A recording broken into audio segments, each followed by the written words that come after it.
कभी सोचा है कि पेरेंटिंग का आपका स्टाइल कैसा है? चलिए आज इसी मनोविज्ञान को समझने की कोशिश करते हैं।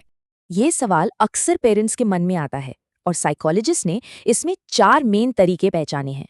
देखिए, पेरेंटिंग स्टाइल का मतलब कोई एक काम नहीं है, ये तो आपके बर्ताव का एक पूरा पैटर्न है। ये पूरा कॉन्सेप्ट 1960 के दशक में डेवलप हुआ था और ये 2 मेन आइडियाज पर बेस्ड है।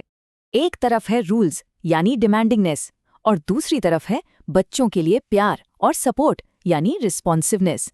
तो जब ये दोनों चीजें मिलती हैं, 4 अलग अलग पेरेंटिंग स्टाइल सामने आती हैं। चलिए इन्हें समझते हैं। शुरुआत करते हैं अथॉरिटेरियन पेरेंट्स से।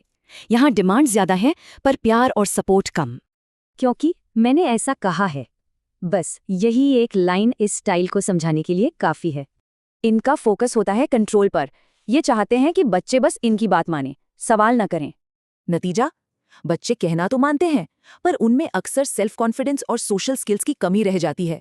चलिए अब उन स्टाइल्स पर आते हैं जहां पेरेंट्स की तरफ से उम्मीदें कम होती हैं। इसमें 2 तरह के पेरेंट्स हैं, एक परमिसिव जो बहुत प्यार दिखाते हैं और दूसरे निग्लेक्टफुल जो नहीं। परमिसिव पेरेंट्स दोस्त ज्यादा होते हैं और पेरेंट कम, बहुत प्यार करते हैं पर रूल्स लगभग 0। ऐसे बच्चों को आगे चलकर सेल्फ कंट्रोल और अथॉरिटी को रिस्पेक्ट करने में काफी दिक्कत आती है। और फिर आते हैं निग्लेक्टफुल पेरेंट्स जो बच्चे की दुनिया से लगभग पूरी तरह बाहर होते हैं। और दुख की बात यह है कि ऐसी पेरेंटिंग का बच्चों पर सबसे बुरा असर पड़ता है। तो अब आते हैं हमारे आखिरी स्टाइल पर। यहाँ हाई डिमांड्स और हाई वार्मथ दोनों हैं। मतलब यहाँ नियम तो हैं पर साथ ही बच्चे की फीलिंग्स का भी पूरा ध्यान रखा जाता है। इस स्टाइल की सबसे खास बात है बैलेंस। नियम क्यों है ये बच्चों को समझाया भी जाता है। और रिसर्च यही बताती है कि इस स्टाइल से बड़े हुए बच्चे ज्यादातर खुश, काबिल और सफल होते हैं।